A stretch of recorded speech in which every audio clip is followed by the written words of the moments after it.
আসসালামু আলাইকুম। আজকের ভিডিওতে আমি আপনাদের সাথে আলোচনা করব বর্ডার গার্ড বাংলাদেশ বিজিবি অসামরিক পদের মাঠ কার্যক্রম কবে শুরু হবে এই বিষয় নিয়ে। তো অবশ্যই সম্পূর্ণ ভিডিওটি মনোযোগ সহকারে দেখলে আশা করি তাহলে সব কিছু বুঝতে পারবেন। আপনাদের যাদের বর্ডার গার্ড বাংলাদেশ বিজিবি অসামরিক পদের লিখিত এবং ভাইবা পরীক্ষার চূড়ান্ত সাজেশনের প্রয়োজন হয়, আপনারা সেই স্ক্রিনে দেওয়া হোয়াটসঅ্যাপ নাম্বারে আমার সাথে যোগাযোগ করতে পারেন। মূল ভিডিওতে যাওয়ার পূর্বে আপনাদের একটা কথা বলে রাখি, বিজিবি অসামরিক নিয়োগ প্রক্রিয়া এবং অন্যান্য যত ধরনের প্রশ্ন আছে সেই প্রশ্ন সম্পর্কিত বিভিন্ন ভিডিও ইতিমধ্যে আমার ইউটিউব চ্যানেলে আপলোড করা আছে। ওই ভিডিওর লিঙ্ক এই ভিডিওর ডিসক্রিপশন বক্সে দেওয়া থাকবে, আপনারা চাইলে সেখান থেকে ওই ভিডিওগুলো দেখে নিতে পারবেন। তো আপনাদের প্রশ্ন হচ্ছে যে আবেদন শেষ হওয়ার কতদিন পরে মাঠ কার্যক্রম শুরু হবে। তো আবেদন মূলত গতকাল শেষ হয়ে গেছে, অর্থাৎ 13 তারিখ আবেদন শেষ হয়ে গেছে। তো আবেদন শেষ হওয়ার মূলত এক সপ্তাহ পরে মূলত মাঠ কার্যক্রমটা শুরু হয়, অর্থাৎ বিগত সালে কিন্তু এরকম হয়েছে, আবেদন শেষ হওয়ার এক সপ্তাহ পরেই মূলত মাঠ কার্যক্রমটা শুরু হয়েছে।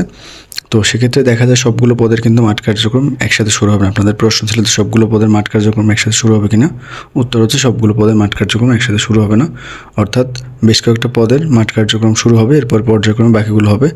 এবং আপনাদের আরেকটা প্রশ্ন ছিল সেটা হচ্ছে যে সব জেলার মাঠ একসাথে হবে কিনা। না, সব জেলার মাঠ মূলত একসাথে হবে না, তবে বেশ কিছু পদ আছে যেমন অফিস সহকারী, কমিউনিকেশন টেকনিশিয়ান বা যে পদগুলোতে পদ সংখ্যা কম ছিল ওই পদগুলোতে প্রার্থীর সংখ্যাও কম, মূলত আবেদনকৃত প্রার্থীর সংখ্যা কম হওয়ার কারণে ওই পদগুলোর মাঠ 64 জেলার মাঠ একসাথে সম্পন্ন হবে। তবে কুক আছে, এরপর হচ্ছে পরিচ্ছন্নতা কর্মী, এই পদগুলোতে আবেদনকৃত প্রার্থীর সংখ্যা বেশি হওয়ার কারণে মাঠ মূলত একসাথে হবে না।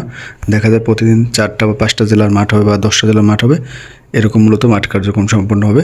তো সবগুলো পদের মাঠ কিন্তু একসাথে শুরু হবে না এবং সবগুলো জেলার মাঠও কিন্তু একসাথে শুরু হবে না।